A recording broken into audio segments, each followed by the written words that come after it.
Magandang araw po sa bawat isa. Ito po muli ang inyong lingkod, Brother Paul Lito Jose, Pastor po dito sa Jesus Christ Baptist Church, Santa Maria, Bulacan. And welcome po sa ating Time in the Word. Ito po ay panahon na kung saan tayo nag-aaral ng salita ng Diyos sa patuloy na ikalalago ng mga mananampalataya, sa ikaliligtas ng mga kaluluwa, at lahat ng ito ay sa ikakaluwalhati ng pangalan ng ating Panginoon. Salamat po at kasama po namin kayo ngayon at nawa patuloy tayong matuto, lumalim sa pagkakilala, pagmamahal, paglilingkod at pananampalataya sa ating Panginoon at tagapagligtas.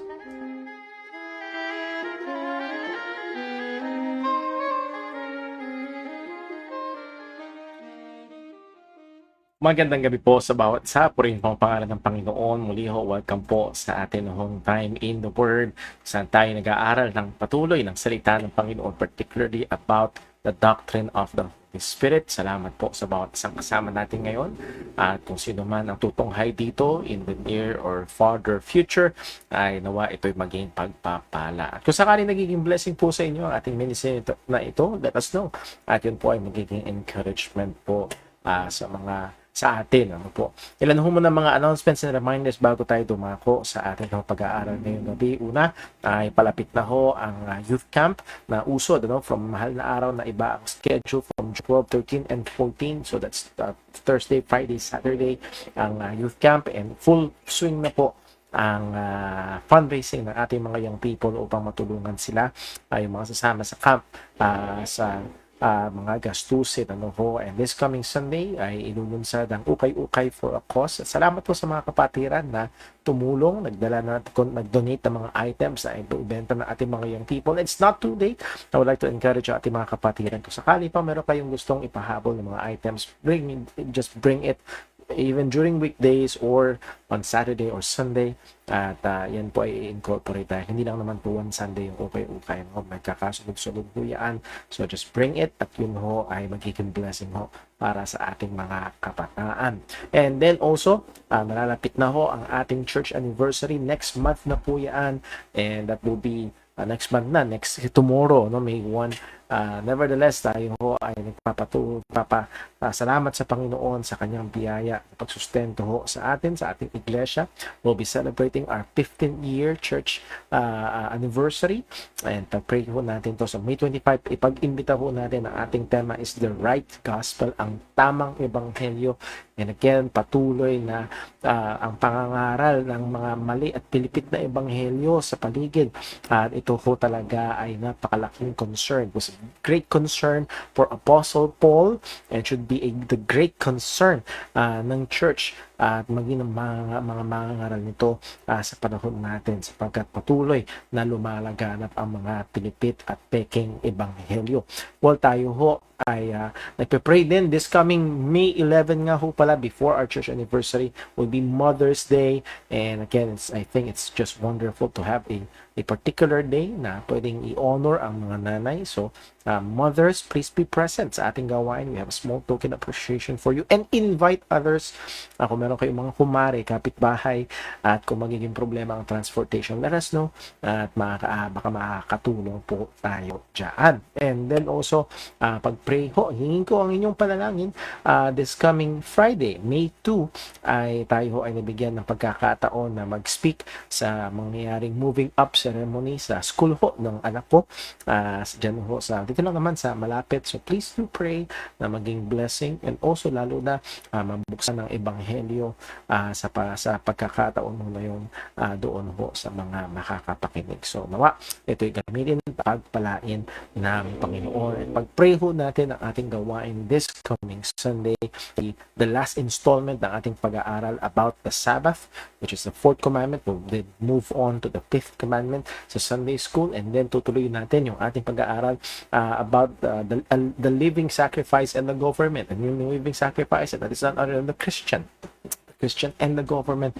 And hopefully ay hindi natin sinadya, pero talagang sa providensya ng Panginoon, we end up at Romans chapter 13 in a few weeks bago ang May 12 election. So, pray natin lahat ng ito, at nawa ay maging kaluwalhatian sa Diyos at biyaya sa iglesia ng ating Panginoon. And with that, tayo ho muna ay dumako sa panalangin bago ho tayo sa pag-aaral natin. Let us pray.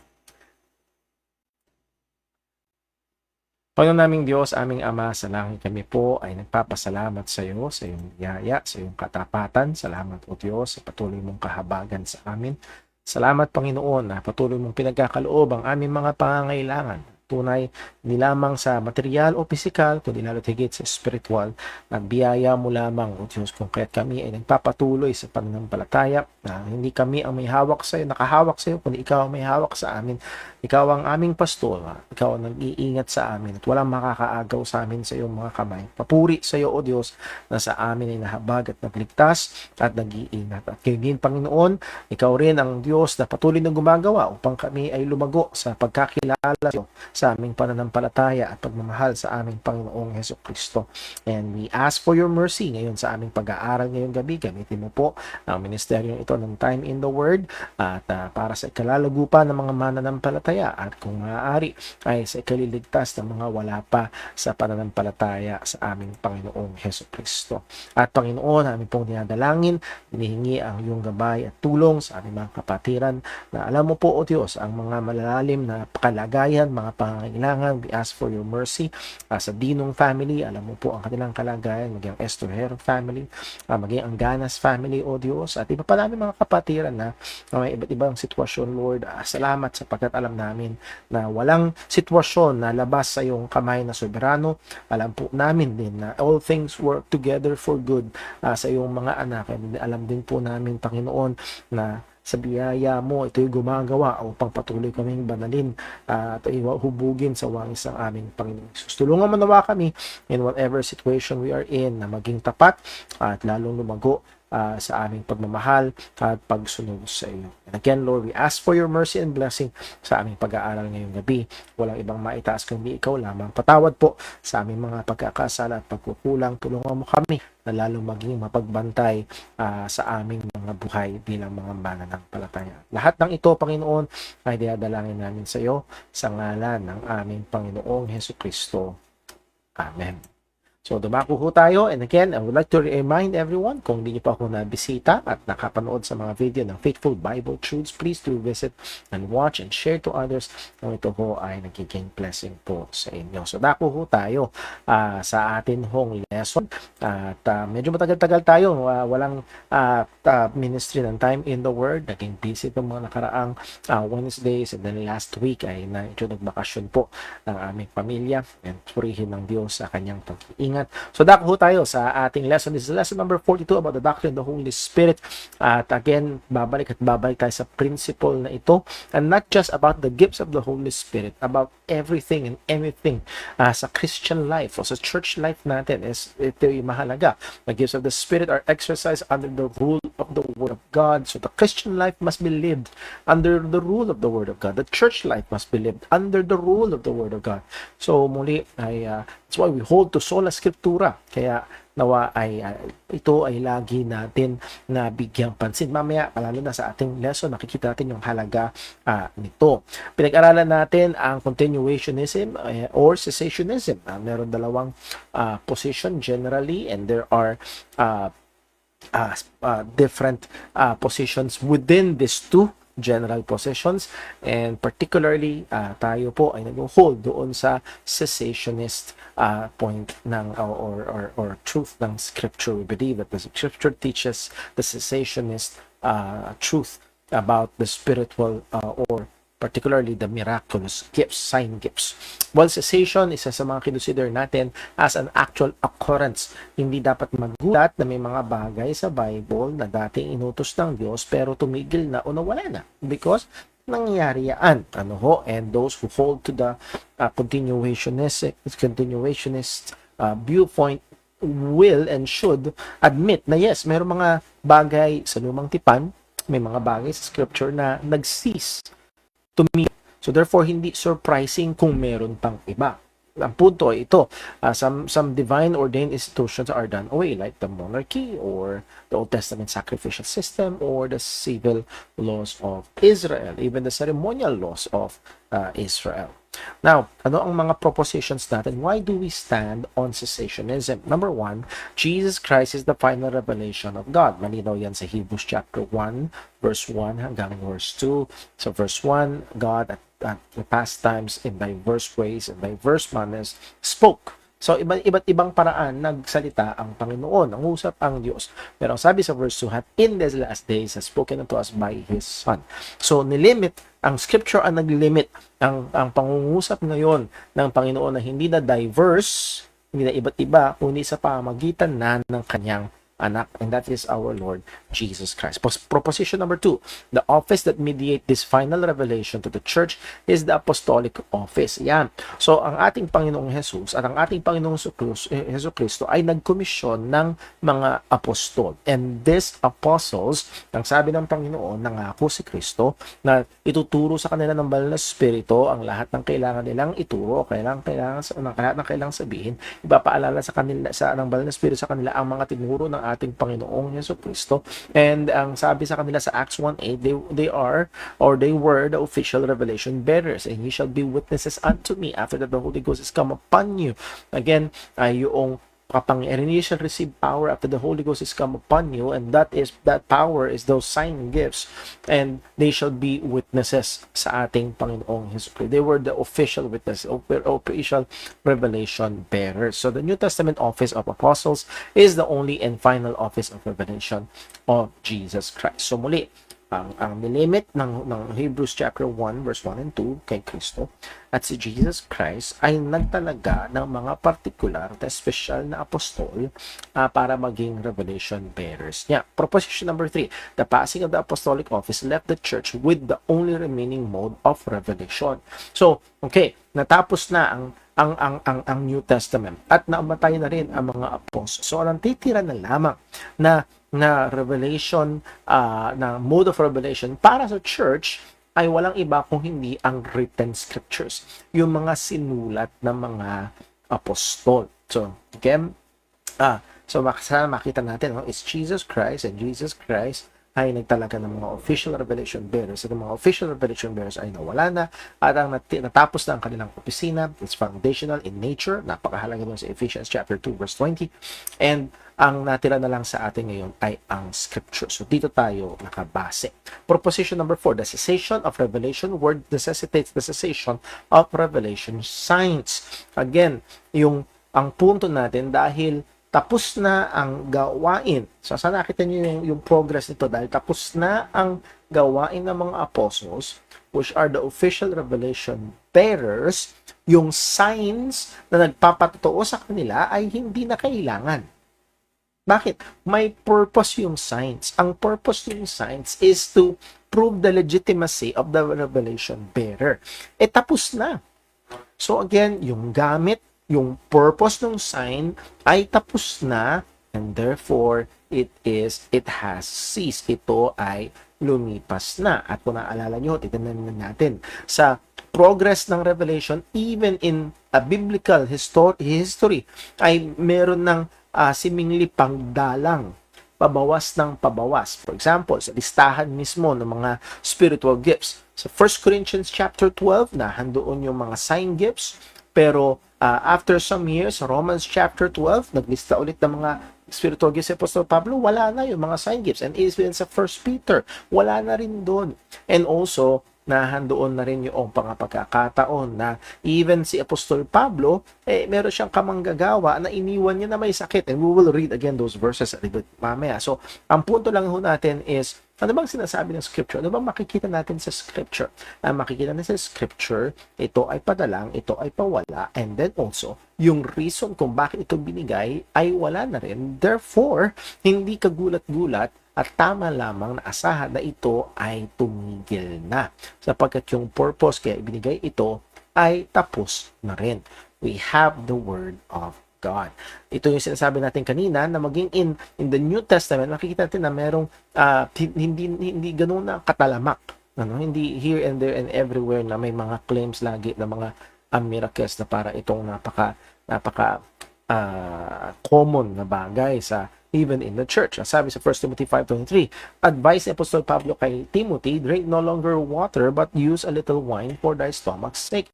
and dine often in infirmities. Muli, hindi niya sinabihan, okay, next Sunday, merong oras ng himala from 2 to 3 p.m. at pumunta ka doon magpalihan. No, nag-prescribe si Apostol Pablo kay Timothy. 2 Timothy 4:20, si Erastus abode at Corinth, but Trophimus, ayun, yun yung kamanggagawa, have I left in Miletum sick. Well, ang lagi nilang accusation, well, kung hindi kulang ang pananampalataya nung may sakit, baka kulang ang pananampalataya at nagpapagaling. At dito, merong iniwan si Apostol Pablo, may sakit. Kulang ba ng pananampalataya itong kamanggagawa ni si Trophimus? Kulang ba ng pananampalataya si Apostol Pablo kaya hindi siya gumaling? So, muli makikita ho natin, kulang lang ba ng pagkiklaim si Apostol? Name it and claim it. Kulang lang ba siya ng pagkiklaim? So, again, ang punto natin ay hindi even in the records of scripture, padalang, pawala, pabawas. And also, ang malinaw ay yung dahilan kaya ito binigay ay tapos na rin nung lumipas na ang ministeryo ng mga apostol. Point, both biblical and historical witness points to the cessation of new revelations at completion of the written revelation, implying the end of the sign gifts to authenticate the revelation bearer. So muli, tapos na ang revelation. Ang sabi ni Apostol Juan sa Revelations ay wala na magdadagdag, wala na rin magbabawas, at ang opisina ng mga apostol ay foundational. Natapos na yung kanilang time, therefore yung signs na kaakibat to prove, to legitimize the legitimacy, I should say, ng kanilang apostleship ay tapos na rin. Okay? So, nawa ay nasusundan ho natin yun at ang maganda ay kapag naunawa nga, tapos na. As I've said, madalas kong ginagamit na illustration, magluluto ka, gamit mo ay yung sanse or sandok. Tapos ka magluto, kakain ka na. Bibitawan mo na yung sanse, tapos na yun eh. Hawakan mo na yung kutsara, tinidor. At yun din naman, pagdating sa mga apostles, merong silang hawak na is, if you carry over yung illustration, hawak-hawak nila yung sign, miracle gifts, and then tapos na ang office ng mga apostles, bibitawan na yon. At iba na meron na tayong serving gifts as we have seen sa Romans chapter 12. What about present miracle phenomena? Well, Brother Paul, maraming claims sa mga miracles sa panahon natin ngayon. Ano ngayon ito? Well, una, tingnan muna natin, merong problema. The emphasis is not on experience and not the the emphasis is now on experience and not the truth of scripture. Okay? So again, we stand on sola scriptura, not sola experientia. Okay? Nakatungtong tayo sa salita ng Diyos, hindi sa experience. Our experience must be regulated and interpreted by scriptures, not vice versa. Ito yung delikado. At kailangan nating bantayan maging sa ating mga sarili. Why? Because there are times na we give so much credit, I should say, sa ating experience na pag hindi tayo maingat na override nito ang scriptures. So, lalo na kapag merong mga gullible na mga tao na simili na paniwala sila that they experience something spiritual and something magical. Nawawala yung hindi na disregard na yung sinasabi ng salita ng Diyos. So it must be scripture over experience and not vice versa. That God's miracles as such may and do continue to happen is never denied. So muli, ang pinupunto natin ay hindi natin sinasabing hindi na nagmimirakulo ang Diyos. Nagmimirakulo pa rin ang Diyos. Muli, God doing miracles? Yes. Miracle workers? No. Gumagawa pa rin ba ang himala ang Diyos? Yes. Nangyayari pa rin. Pero meron bang mga miracle workers, mga partikular na mga tao na may kapangyarihan at their whim to grant and cast miracles and supernatural works? No. Hindi na. Point, praying for miracles is not a sin, but the normal expectation of the believer is through the normal providence of God. Yes, hindi kasalanan na mag-pray for miracles. We do that. Pero ang normal expectation naman ng palataya is not for God to do miracles, but rather for us to go through the natural, the common means na ibinigay din naman ng Panginoon, particularly about health concerns, yung mga medicines, medical procedures. Hindi, just put it here, going to the doctor is not a sign of lack of faith. Hindi ka wala ng pananampalataya. Ano? Yung pag-inom ng Biogesic ay hindi ibig sabihin wala kang faith. At ang pagpunta sa ER ay hindi ibig sabihin wala kang faith. So, muli ho, hindi ho yun. So, naghihimala pa rin ang Diyos, yes, pero ang expectations dapat ng mga Kristiyano ay gamitin yung mga natural means, common means na ibinigay ng Panginoon sa atin. Now, if God will perform a miracle in the midst of that and even before that, purihin ang Panginoon, pero hindi natin yun kontrolado. Number 2, God may sovereignly overrule a wrong practice and do a miracle through it. Isa sa mga examples na binigay natin dito, if you remember last time, ay noong tinawag ni King Saul, through the witch at Endor, pinatawag ni King Saul yung kaluluwa ni Elijah, and it happened. Pinahintulutan ng Panginoon. Again, yung necromancy is sin. Ayaw ng Panginoon, kaya nga takot na takot yung witch na kasi merong capital punishment sa mga ganon. So, very hesitant siya. But even though through that means, para gawin ng Diyos yung kanyang kalooban, God may sovereignly overrule a wrong practice to do a miracle through it. So, pwedeng mangyari na isang bagay na hindi tama, hindi ayaw ng Panginoon. Muli, hindi na cancel yung kasalanan ng witch and then ni King Saul na konsulta sa necromancer. Nevertheless, ito'y ginamit ng Panginoon. 1 Chronicles 10:13. So Saul died for his transgression which he committed against the Lord, even against the word of the Lord. So merong utos kasi ang Diyos, maniwalag ang utos na which he kept not. And also for asking counsel of one of that had familiar spirit to inquire of it. So in-specify ng writer ng First Chronicles na kung saan isa ito sa mga kasalanan na pinagbayaran ni King Saul, yung pagkonsulta niya sa spiritualist or sa witch. So muli, yes, pinintulutan yun ng Panginoon at it was supernatural, pero hindi yun dapat yun ay exemption to the rule. Ang rule ay bawal pa rin. At hindi dahil nangyari ay ibig sabihin pwede at dapat maulit. That is not the case. Number 3, there could be natural explanations that may not yet be available. Lalo na nung panahon noon, maaaring may mga ilang karamdaman na ang tingin ng iba ay napakakaiba. Lalo na sa panahon natin ngayon. Dati usong-uso yung nanuno, di umano, may naturo daw na bahay ng mga duwende at hindi maipaliwanag ng mga doktor. And yes, there are things. Yung tinatawag nating elephantism, yung parang nagmumukhang paa ng elepante, yung paa o isang parte ng katawan ng isang tao at inaano agad na ina-attribute na agad sa mga lamang lupa, spiritual beings and so on.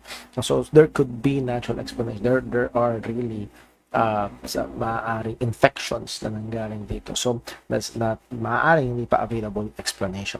There have been phenomena that were before thought to be supernatural, but it's today medically and scientifically explained. Next 4, some have demonic power as their source and influence. Ito yung nakakatakot. Meron talaga na nakakagawa ng himala. Meron talaga nakakapag-display ng kakaiba at supernatural ability. Pero ang source nito ay walang iba kung hindi ang diablo mismo. For example, sa Matthew 24:24, sabi ni Jesus, "For there shall arise false prophets, and shall show great signs." So they will be able to show great signs and wonders.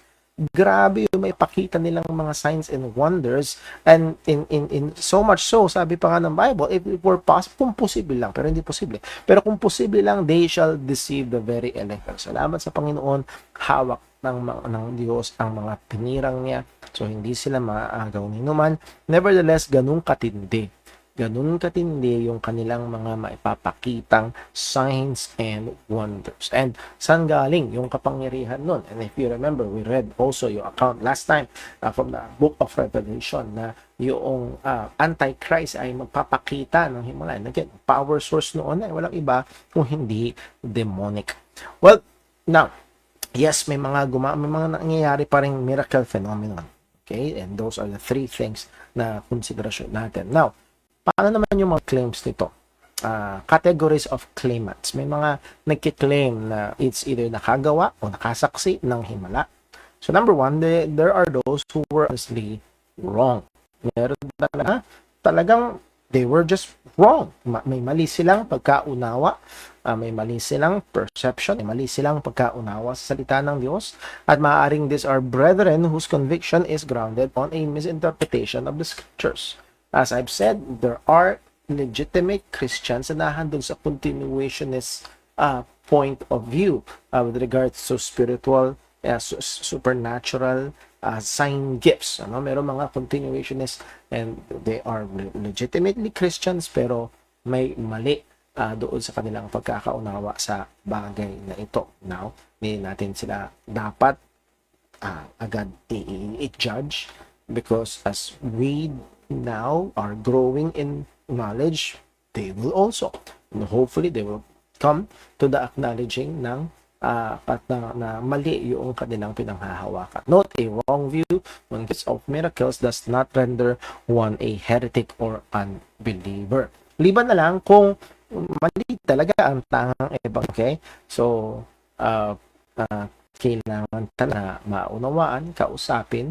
So, hindi porket naniniwala sa mga himala o may mga miracle workers ay agad-agaran nating huhusgahan. Point, we must avoid demonizing everyone who holds to what we believe to be a wrong view on miracle gifts. Hindi lagi agad ay de-demonize sila at hahatulan agad sila. So, let us be slow to do that. When we say na slow to do that, that is hahatulan sila na hindi ng palataya. Pero alam natin as we have studied na mali yung kanilang paniniwala. Love, gentleness, and meekness must be observed in dealing with them. Sabi nga ni Apostol Pablo, Galatians 6:1, brethren, if a man be overtaken in a fault, ye which are spiritual, what? Restore such an one within the spirit of meekness. Nandun yung kaamuan. Ibig sabihin, hindi nakalabas yung pangil. Considering thyself, lest thou also be tempted, and 2 Timothy 2:24, and the servant of the Lord must not strive, but be gentle unto all men, apt to teach, patient, in meekness, what? Instructing those that oppose themselves. If God peradventure would give them repentance to the acknowledging of the truth. So, nandun dapat yung gentleness, nandun yung patience, nandun yung apt to teach, kahusayan. So, talagang pinaghahandaan, nag-aaral, para hindi lang kung ano lang yung basta masabi natin, in meekness, pag-i-instruct, nandun pa rin yung meekness na sinabi ni Apostol Pablo sa Galatians 6:1 as we have read. Number 2, there are those who were ignorantly deceived. So una, meron mga honestly wrong, mali talaga sila. Meron naman, number 2, talagang nadaya sila. Victims of miracle claims and ministries. Meron silang nasaksihan. And they cannot deny na sa tingin nila yung kanilang nakita ay, quote-unquote, himala. And they may be true believers or they may be unbelievers. So, pero dahil in their perception, mukha talagang legitimate na himala at madaya sila nito. Ephesians 4 verse 14 ang sabi that we henceforth do no more children tossed to and fro and carried about with every strange carried about with every wind of doctrine by the sleight of men and cunning craftiness whereby they lie in wait to deceive. So these were children. These are mga mananampalataya pero nandun yung immaturity na because of their immaturity ay nandun yung tendency they are carried about with every wind of doctrine. So, doesn't mean na hindi sila mananampalataya. Kaya nga ibinigay ng Panginoon, Ephesians chapter 4, yung mga tagapagturo upang sila ay mag-mature. Mismo yung tinabi that we henceforth be no more children. So, nahandun na lang yung malaking responsibilidad ng mga pastor, mga tagapagturo sa church to teach the church properly. And that's why it is very, very sad kapag mayroong mga churches, pastors, leaders ng iglesia na ayaw magturo ng doktrina. Well, isa yun sa mga pinakadahilan kaya sila nilagay ng Panginoon doon. So, muli, that is very sad, and nawa ang mga kamanggagawa, kagaya ko, ay patuloy na lumalim, not just for the sake of being malalim, kundi for the sake of guarding and feeding and strengthening and maturing ang iglesia ng Panginoon upang hindi madaling matangay ng iba't ibang mga katuruan. Number next, easily impressed. Mayroong mga easily impressed and gullible, madali silang ma-impress, madali silang mapaniwala, easily drawn by the spectacular, lalo na nga kung hindi malalim sa salita ng Diyos at masaksihan nila yung parang kamangha-manghang mga bagay. So meron mga ganun, impressed by their present need. There are those people not really wanting to be wrong, but they have that, parang sa kasabihan minsan ng Pilipino, kapit sa patalim. At even believers can fall to that situation, na talagang let's say agaw buhay yung isang mahal sa buhay, at hindi magiging maingat, maaaring isang tunay na mananampalataya, maaaring kulang sa kaalaman o dumating sa point ng may kahinaan, ay sige, subukan natin sa mga groto na di ka ay nagpapagaling, sa mga statwa na di ka ay nagpapagaling, o sa mga miracle workers, out of that their deep need and deep desire, maybe medical, financial, or emotional need, they are in need of a miracle, and they were easily drawn to this out of their desperate situation. So let us be again gracious, meek, and let us be not tolerating, hindi to tolerate yung mali, but try to understand kung nasaan, ano ang dahilan, bakit, and still be firm sa katotohanan, loving with meekness, but firm sa katotohanan ng salita ng Panginoon. Number next, their ignorance will not excuse their sin. Yes, maaaring they were easily impressed, they were gullible, maaaring ignorant sila, they in their immaturity, and also maaaring meron silang pressing need, pero nevertheless, yung ignorance nila ay hindi magiging excuse sa kasalanan. At malino yung salita ng Panginoon. And then number 3, here's the worst category, wickedly, well, iba talaga, wickedly deceiving, but ito ay wickedly deceiving. Talagang nandadaya sila. Those who claim extra revelation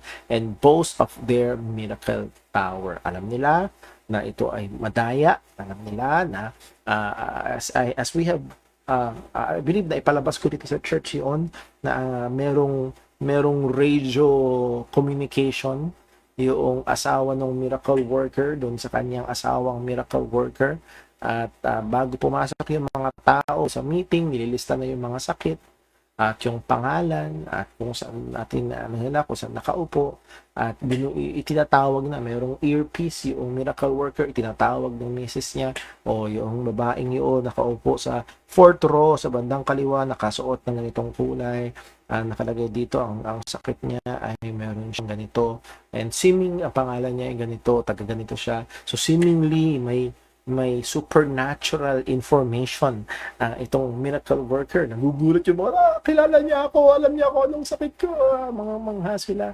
And again, it was all bogus, talagang planado, staged, at again, these were people wickedly deceiving others.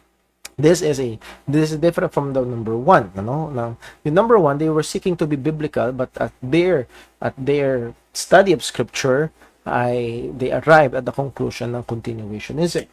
But naman, they disregard scripture. Wala silang pakialam sa scripture. Ang gusto lang nila ay makadaya, makakuha ng pera, sumikat, for whatever purpose.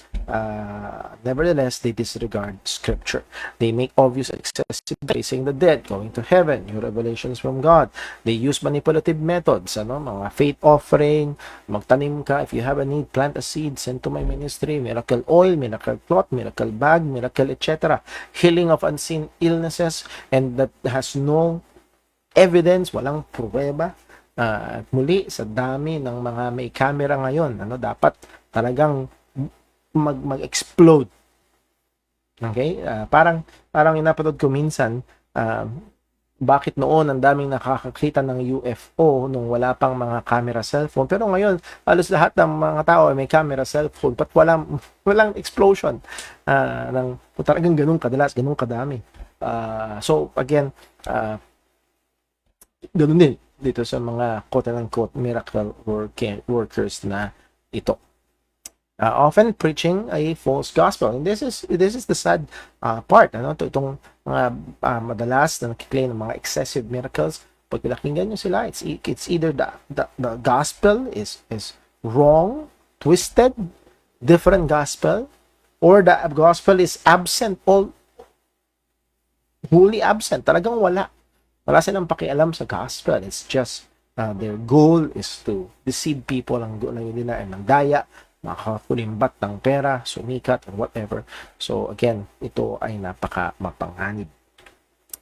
2 Peter 2:1 ang sabi, but there were false prophets also among the people, even as there shall be false teachers among you. So sinasabi ni Pedro sa mga Kristiyano, there will be false teachers among you who privately shall bring in damnable heresies, even denying the Lord that bought them, and bring upon themselves swift destruction.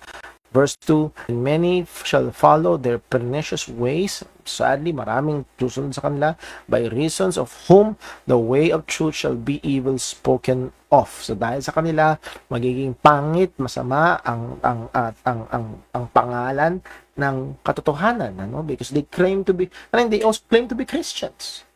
And there are people na sinubukan, pakiramdam nila nadaya sila, hindi sila nadaya noong miracle work, nadaya sila ng Kristyanismo.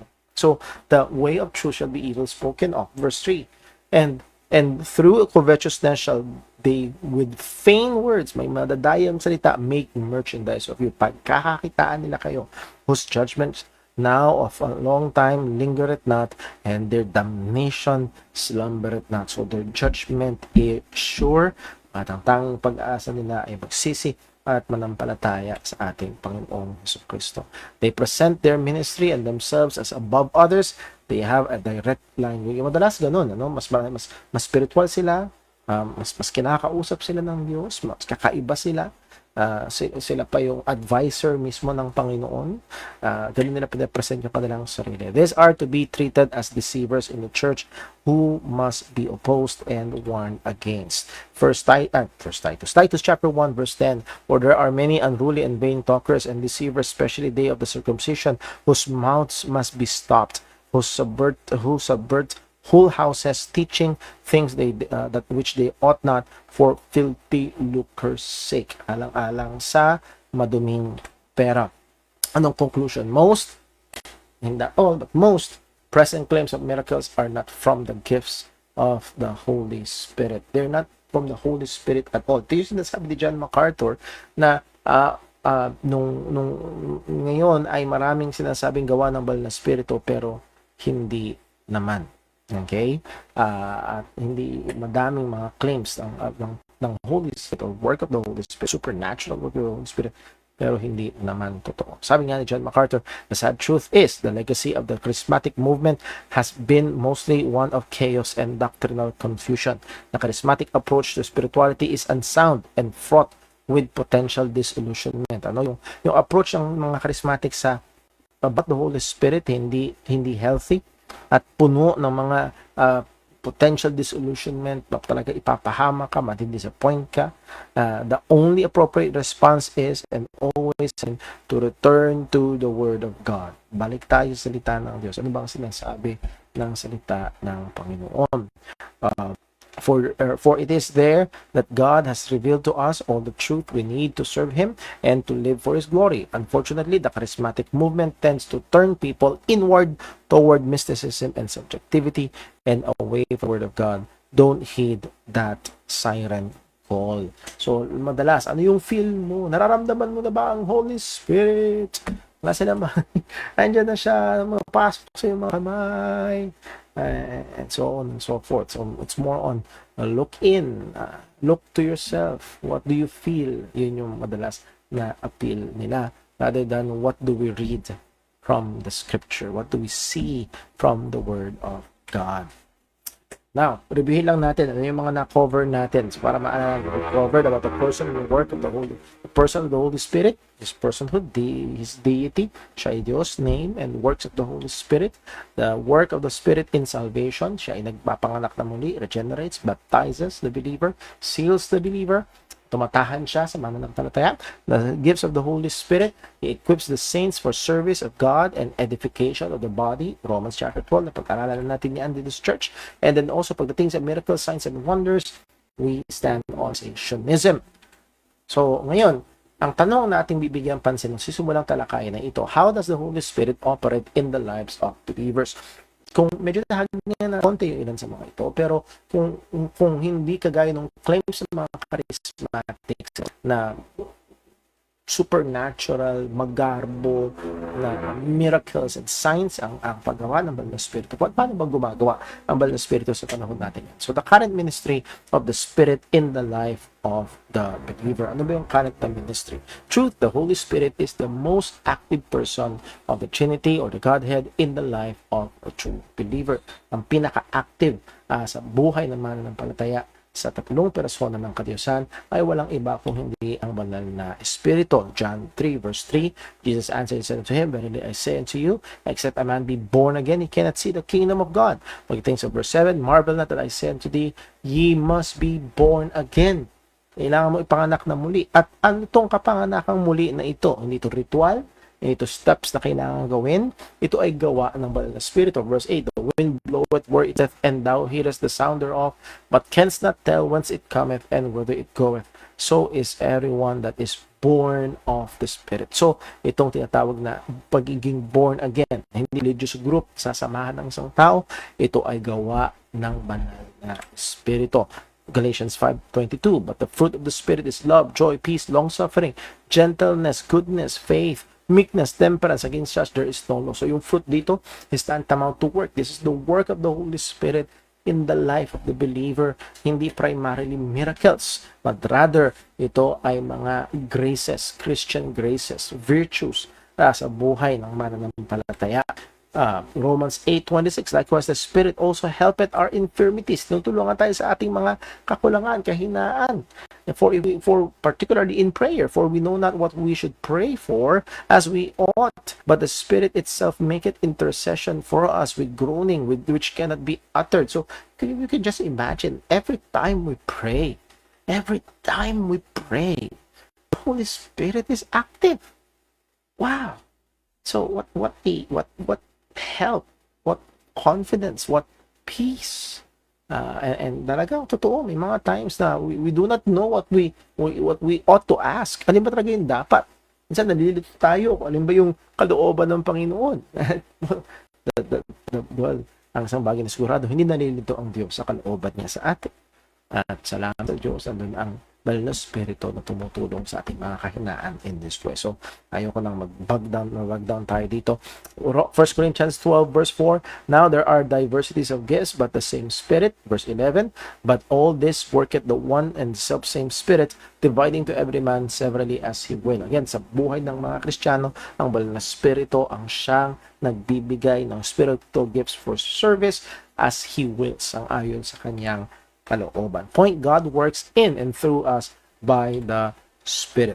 Ephesians 3 verse 14, for this cause I bow my knees unto the Father of our Lord Jesus Christ, of whom the whole family in heaven and earth is named, that he would grant you according to the riches of his glory to be strengthened with might by his Spirit in the inner man. So when we pray for spiritual strength, when we pray for spiritual growth, andun yung activity, andun yung involvement ng Banal na Espiritu, and nawa ma-appreciate natin, mas palamatan natin ang Diyos, Banal na Espiritu na kanyang ibinigay sa atin nung tayo ay naligtas. Romans 8 verse 16, the Spirit itself beareth witness our spirit that we are the children of God. So kung alala nyo, pinag-alala natin dito sa church, there are two ways na pwedeng tingnan ito. Una, the Spirit beareth witness through His works, yung mga works of the Holy Spirit, nakikita sa buhay ng Kristiyano. At nag-testify ito na tayo nga ay mga anak ng Diyos. At pangalawa, there's that supernatural bearing witness that we know that we are God's children by faith. Well, nabasa natin ito kanina, Galatians 5:22. So these are just some of the passages that shows the presence and work of the Holy Spirit in the life of genuine believers. So you don't need yung miracles and signs, wonders para masabing gumagawa at present ng Holy Spirit. Ang Holy Spirit ay present sa bawat tunay na mananampalataya. Ang banal na Espiritu ay nakatahan sa bawat tunay na ang banal na Espiritu ay gumagawa sa bawat tunay na mananampalataya. Whether we quote-unquote feel it or not, doon ang pagkilos at paggawa ng banal na Espiritu. Well, tingnan natin, Christian spirituality. What can we say about Christian spirituality? Note, there are two big problems with regards to spirituality in the professing church. Pagdating sa church na nagpapakilalang Kristiyano, merong problema. Particularly, may dalawang problema about Christian spirituality. Una, spirituality without true godliness. And then pangalawa, attempts of spirituality apart from the Bible. Okay? So, tingnan natin ito at dito tayo matatapos sa dalawang ito ngayong gabi. One, spirituality without true godliness. At merong mga nakiklaim na sila ay spiritual, they view themselves as spiritual, pero walang tunay na pagiging makadiyos. If you remember, sabi ni Apostol Pablo, 2 Timothy 3:5, having a form of godliness. Meron silang forma. Pag tinignan mo sila, mukha, but denying the power thereof. So what gives power to true godliness? And that's not under the Holy Spirit. Or iba, tingin dito ay yung gospel. Nevertheless, what are those forms? Legalism, mere outward conformity, tamang haba ng palda, tamang hati ng buhok, tamang version ng Bible, tamang ganito, ganon. Yun. Basta, if you conform to those rules, outward rules, spiritual ka na. And that is very, very, very dangerous. At I've seen that na talagang grabe sa mga outward rules, pero after some time, they just fall away. Dahil walang tunay na spirituality, walang tunay na pagiging makadiyos. Traditionalism, mere performance of traditions without any maaaring hindi sinful. Maaaring sabihin natin hindi mali. Let's say mga bagay na nakasanayan. For example, Christmas. That's a tradition. Walang utos sa Bible na i-celebrate ang panganakan ng ating Panginoon sa Kristo. So it's tradition, pero but just mere performance of traditions. Akala ng iba, they were spiritual, just by doing at lalo na sa ating bansa, ng mga Pilipino, maraming mga tradisyon na nakasanayan. Sabi nga ho ng asawa ko noon, basta pumasok ka lang sa simbahan, went through the rituals, and that's it. Pakiramdam mo, spiritual ka na. Pero walang tunay pagiging makadiyos. Worldliness claims of spirituality while exerting effort to be like or look like the world. This is very tragic na kung saan tayo ay inutusan ng Diyos na love not the world, neither the things that are in the world. If any man love the world and love the Father is not in him. Pero there are whole churches na ang goal nila is to be like the world, to attract unbelievers. So muli, let us be very careful. So some are having a form of godliness but denying the power. Then yung pangalawa naman, attempts at spirituality apart from the Bible. So danger, there is a kind of spirituality that is embraced by many that is apart and even against biblical Christianity or spirituality. So merong claim ng spirituality at madalas ito sa mga Western countries. They are spiritual but not Christian spiritual. Ano ibig sabihin? For example, Eastern spirituality, Hinduism, Buddhism, merong mga ng spiritual pero not Christian, transcendental meditations, they are spiritual but not Christian. Nag-meditate sila, they believe na merong immaterial ang tao pero they reject yung revelation ng scripture or searching for the inner light. Yung mga monks, mga ibang mga grupo na may inner light ang tao, at yun ang kanilang looking for the inner peace and so on and so forth. Warning, this is a revival of Gnosticism that is invading the church. So, madalas, ito ay nag-i-invade sa church pag hindi maingat. Ang sabi ng Theopedia, Gnosticism is a heresy that is made up of the diverse set of belief. It is a teaching based on the idea of gnosis, the ibig sabihin ng gnosis, secret knowledge, or knowledge that transcends, of transcendence arrived at by way of internal intuitive means. So walang basihan sa scripture, it's just internal, I just know, and walang basis sa salita ng Panginoon. So the experience of God is what you feel inside of you.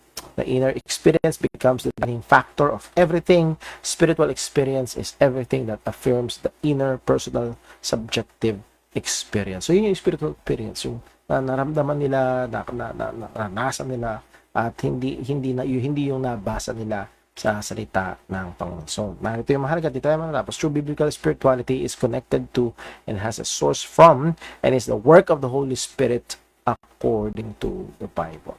So, sola scriptura, the work of the Spirit, must be understood in the light of the Word of God. So, tutuloy natin yung Christian spirituality sa susunod nating pagdaan.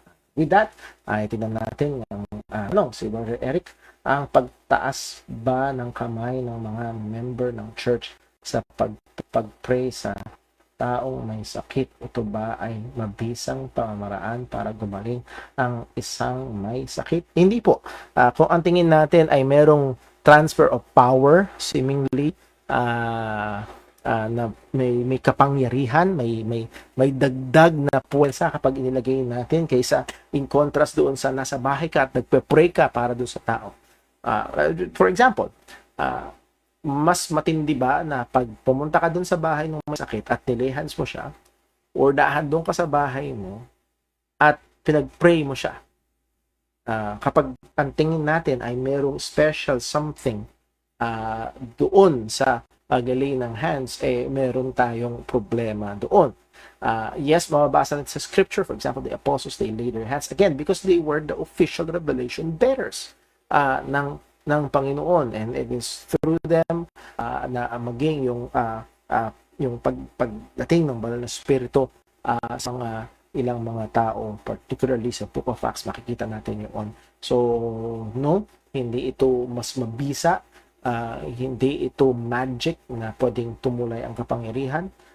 Let's keep on praying for them. At minsan, humanly speaking, medyo mas masarap sa pakiramdam.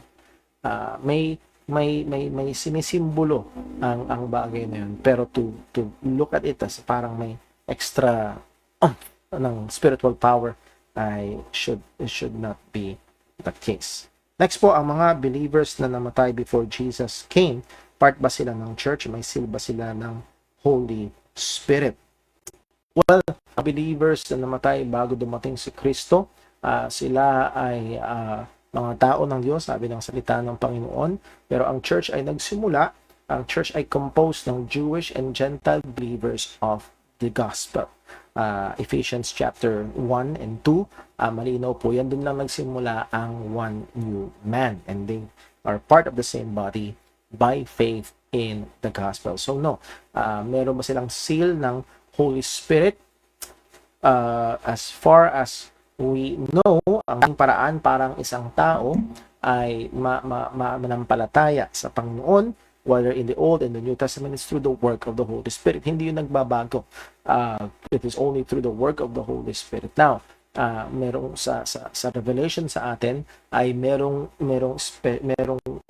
ibang so ibig sabihin ang Holy Spirit ay present sa buhay ng mga mananampalataya ng bagay ng tipan, pero sa atin ay merong mas matinding kapahayagan ng banal na spirito na nakatahan sa atin. We are the temple of the Holy Spirit. So when it comes to the seal of the Holy Spirit, hindi ito sinabi, hindi ito ibinigay sa mga, as far as I know, hindi ko tandaan lang ngayon, sa mga mananampalataya sa lumang tipan, pero ito ay malinaw na sinabi patungkol sa mga mananampalataya sa bagong tipan. Now, it doesn't mean na pwedeng mawala ang kaligtasan sa lumang tipan, ano? As secured as our salvation in the New Testament, the same is true in the Old Testament. Hindi work-based ang salvation in any point of time. It's always by grace through faith in the revealed gospel ng Panginoon. And again, yung progress ng revelation, nandun yung progress ng gospel revelation. And now we have that fuller expression ng gospel in the death and resurrection of our Lord Jesus Christ. So yun lamang po ang panahon na meron tayo. And thank you po. At nawa, patuloy tayo na magpasalamat sa Diyos sa dakilang biyaya na nasa atin ang banal na Espiritu. Tayo po ay lang gumano ng aking mouse. Tayo ho ay dumako sa pananalangin. Let us pray. Panginoong Diyos, aming Ama sa langit, maraming salamat po sa biyaya mo, sa katapatan mo. Salamat, Panginoon, sa patuloy mong pagtuturo at kaunawa ang patuloy din gumawa sa amin as you have instructed us. Help us to be gracious, to be loving, to be patient, maging sa mga lalo na sa mga kapwa mananampalataya namin na may ibang paniniwala at tulungan mo nawa at gamitin mo nawa kami upang maging biyaya sa kanila ng katotohanan. At patuloy mo kami upang maging tagapaghayag ng Ebanghelyo ng aming Panginoong Hesus Kristo. Salamat sa iyong pagkatuturo, sa iyong salita. Ikaw po patuloy na gumabay at mag-ingat sa amin. Dalangin namin sa pangalan ni Jesus. Amen. Muli ho, maraming salamat. Pag-pray ho natin ang ating parating na gawain this coming Sunday. First Sunday of the month of May, and we'll have our Lord's Supper. Pray natin yung ating Mother's Day at parating nating church anniversary. God bless po. Magandang gabi. And dito na tayo time in the Word.